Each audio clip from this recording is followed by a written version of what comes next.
Olá, tudo bem com você? Espero que sim. Seja muito bem-vindo ao nosso canal Vida Positiva.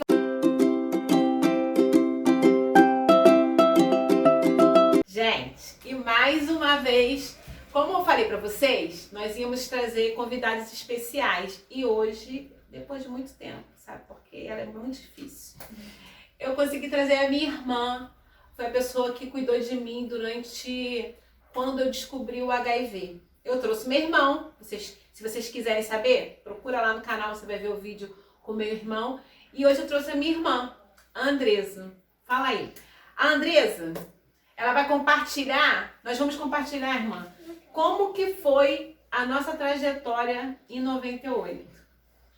Como foi descobrir que a sua irmã tinha HIV. Eu queria que você compartilhasse da sua visão. O André compartilhou da visão dele, como foi para ele. E eu queria que você compartilhasse como foi para você esse tempo. Eu sou a Andresa, irmã da Andréia. Então, para mim foi muito difícil, porque eu e a Andréia sempre tivemos uma ligação muito forte. E naquele ano meu filho tinha 1 ano, né? Ele ia fazer 1 ano. E quando caiu essa bomba no nosso colo, porque foi uma bomba. Eu com 21 anos, né, para fazer 22, e ela muito nova, e com os filhos pequenos, e eu também. Na minha cabeça, quando ela chegou para mim e falou, na minha cabeça que era de morte. A minha irmã vai morrer a qualquer momento.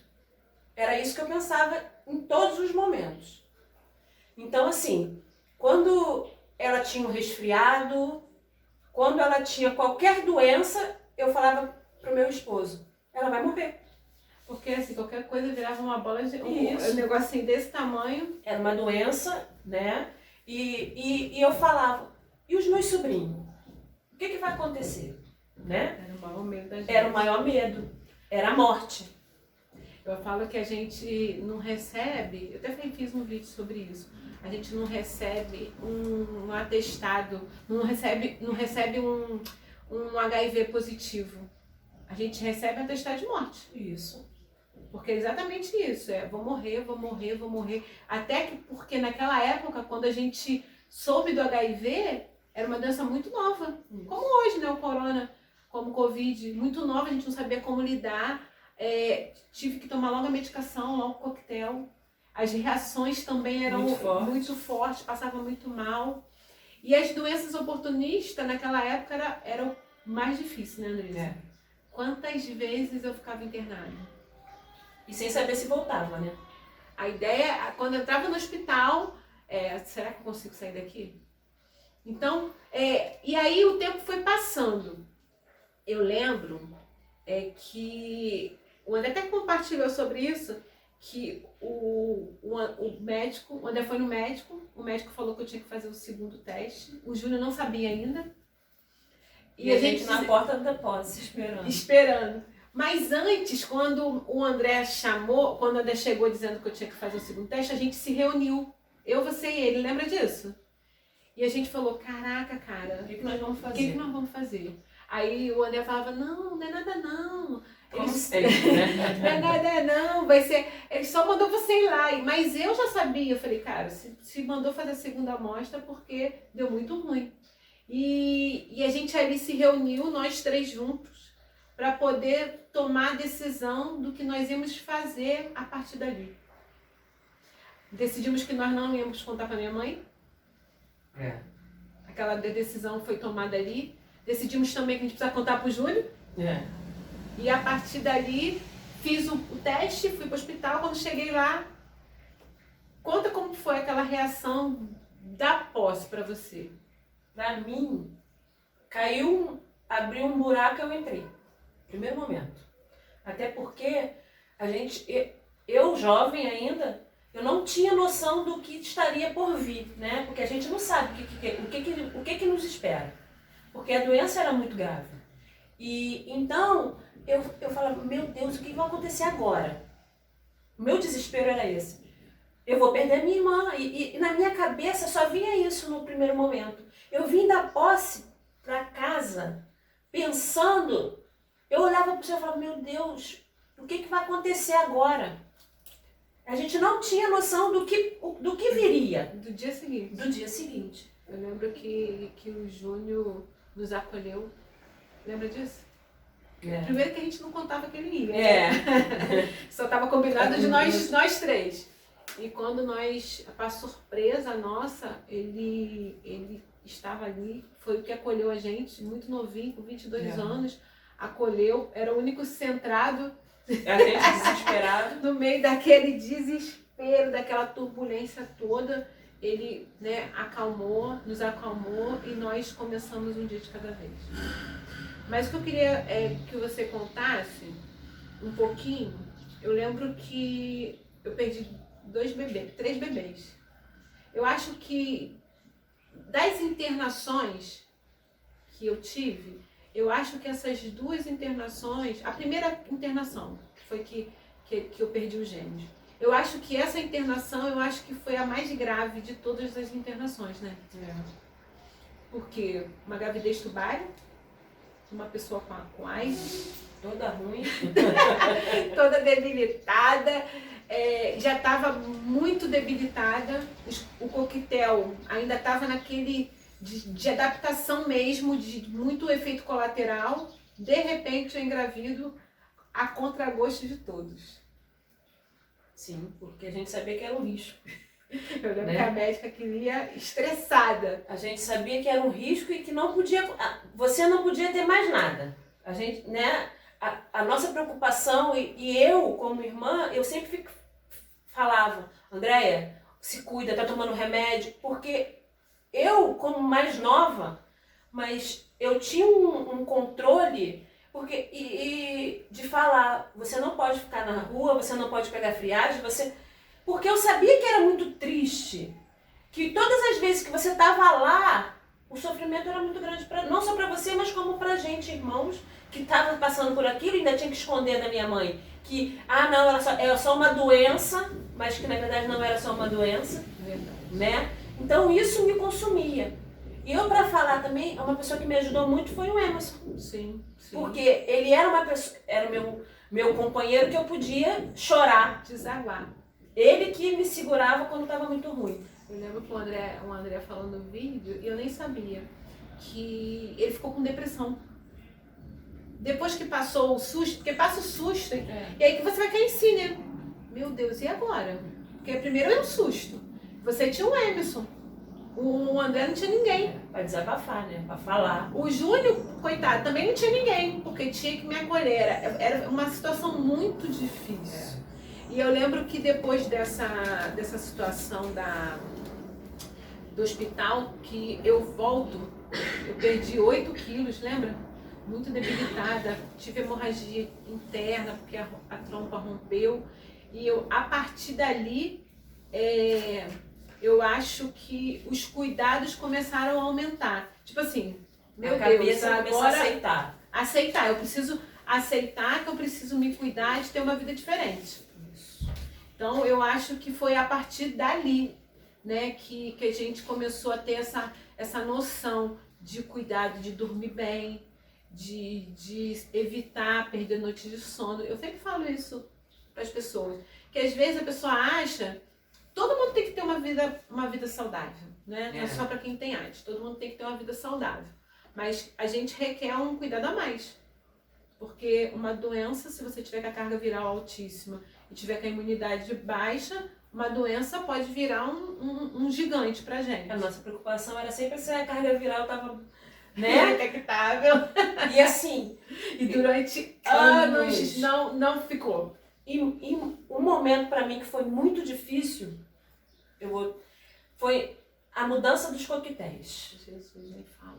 Então, o coquetel não está fazendo efeito, não está baixando. E para você ver, eu não tinha noção, acabei aprendendo tudo isso. E a quantidade de remédio?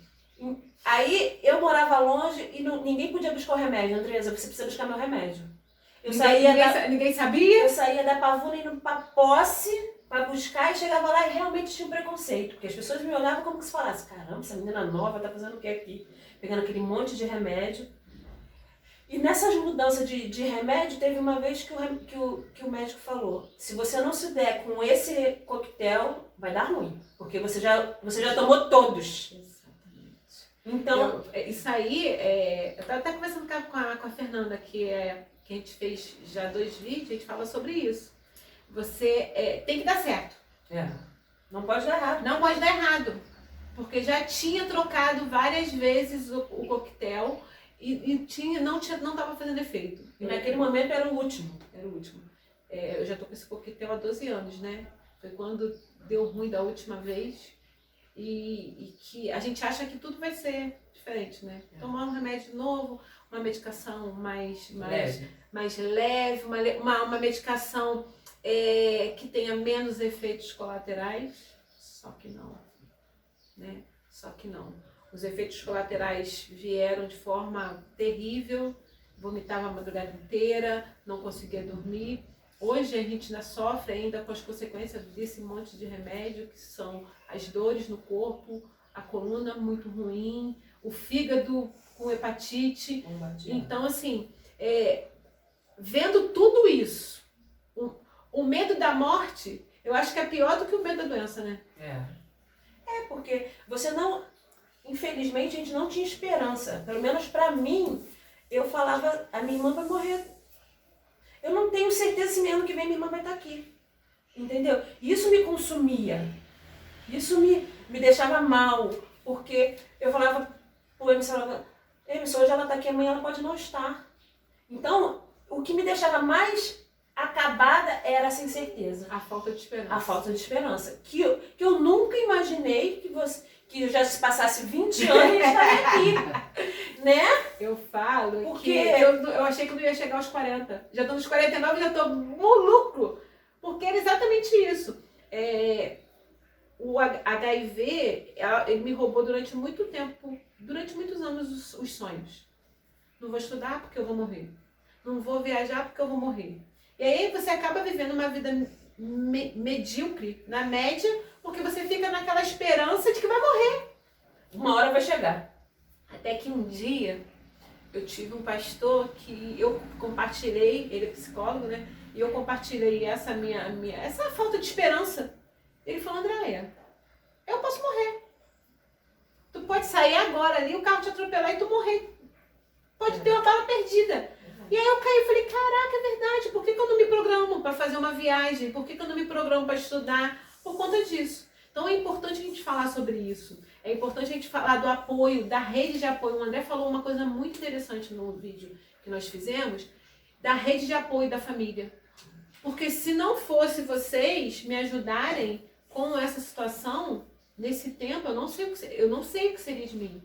Eu não sei, eu lembro que todas as vezes que eu ficava internada, eu ia para sua casa. Era você que cuidava de mim. Porque eu não podia ir para casa da minha mãe. Porque como é que eu ia falar que tinha que tomar aquele monte de remédio? Então, você sempre levava, mesmo com as crianças pequenas, eu ia para sua casa. Então, a rede, o André falou um troço muito interessante. Falou, a princípio, o segredo é bom. Pra gente guardar a integridade até todo mundo administrar. Aceitar. Mas é importante a gente ter esse time do tempo. Até que tempo eu posso guardar segredo, agora eu posso contar e agora as pessoas podem ajudar. E foi isso. Então, no primeiro momento, só tinha vocês dois que me ajudavam. Tinha uma amiga do trabalho, muito depois, tinha uma prima, mas a princípio o que cuidava mesmo era vocês dois. Então, é importante a gente falar isso, né? Que as pessoas que pegam resultado e ficam com resultado sem saber o que fazer. Eu não tô falando de HIV, não. Tô falando de um câncer. Eu tô falando de uma depressão. Eu tô falando de uma enfermidade que, talvez, como a minha, o diagnóstico seria um atestado de óbito. Mas você também tem uma escolha de virar o atestado de óbito numa certidão de nascimento. Porque a minha vida começou a partir daí. Sim. Na verdade, a minha vida, eu conto a minha vida pós-HIV. Porque realmente a minha vida começou a partir do HIV. Porque foi dali que eu fui aprender a viver. E uma coisa que eu tenho para falar é que, assim, a família, quando recebe essa notícia, você, hoje em dia, que é muito mais fácil, porque hoje a gente tem uma clareza maior, mas o preconceito é o mesmo, de não ter um preconceito com a pessoa que tá. Porque se a gente tivesse preconceito com você, a gente não tinha como te cuidar. Ferrou. Entendeu? Ferrou, tava ferrada. Se a gente tem um preconceito, por que ela tá? Ou Começar a se perguntar, questionar, indagar, julgar. Acabou. Seria muito pior. Então a gente aceitou a sua doença como nossa. Porque poderia falar, mas procurou. Não poderia ter que ser cuidado, não se cuidou. Mas em nenhum momento da minha vida eu ouvi isso de vocês. Em nenhum momento. Sabia, até quanto à gravidez, que eu sabia que todo mundo era contra. E eu acabei ficando grávida 2 vezes. Naquela época era muito difícil, porque a gente não sabia como era ter um filho. Naquela época, mesmo sabendo que o neném nascia conseguiria ficar sem o vírus, vocês eram contra, mas nunca julgaram, tipo, caramba, não, acolheram e cuidaram. Eu acho que isso faz toda a diferença para a pessoa que está doente. Então a minha vida, e hoje eu quero agradecer muito, eu falei isso com o André, agradecer a Deus e a vocês, porque vocês cuidaram de mim sem qualquer preconceito. Com as crianças, mesmo depois que as crianças nasceram, nunca falaram, eu que eu falo, cara, se alguém falou, eu nunca ouvi, graças a Deus, sabe? Porque nunca vi nenhum comentário maldoso ou preconceituoso comigo, nunca, nunca, nunca, nunca. A gente comia no mesmo prato, a gente tomava, nunca tive cuidado com o copo, nunca tive isso. Ou no tempo que eu fiquei internada, de cuidar de mim, ou cuidado com o banheiro, essas coisas que a gente ouve, que são terríveis. Que machuca, né? Eu nunca vi. Então, assim, eu quero te agradecer, sabe? Muito obrigada, porque você foi a pessoa muito, eu acho que a mais importante, sabe? Nesse projeto, nesse processo de cuidado, porque o Júnior tinha que trabalhar. O André tinha que trabalhar e você ficou em casa e você que cuidava de mim e você que dava os meus remédios. Então essa é uma oportunidade para te agradecer por tudo que você é para mim. Não é pelo que você fez, é pelo que você é. Não é porque eu quero que as pessoas fazem, né? É porque as pessoas são.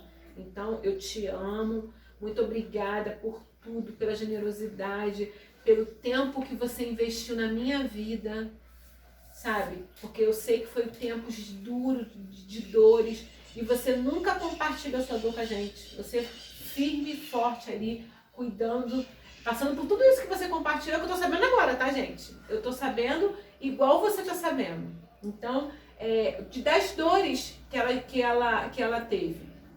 Então, eu espero que esse vídeo, ele abençoe sua vida. Sabe? Eu espero que esse vídeo tenha trazido esperança. Talvez você fale assim, caraca, depois de ouvir isso tudo, traz esperança. Até sim, porque eu tô aqui. E com saúde.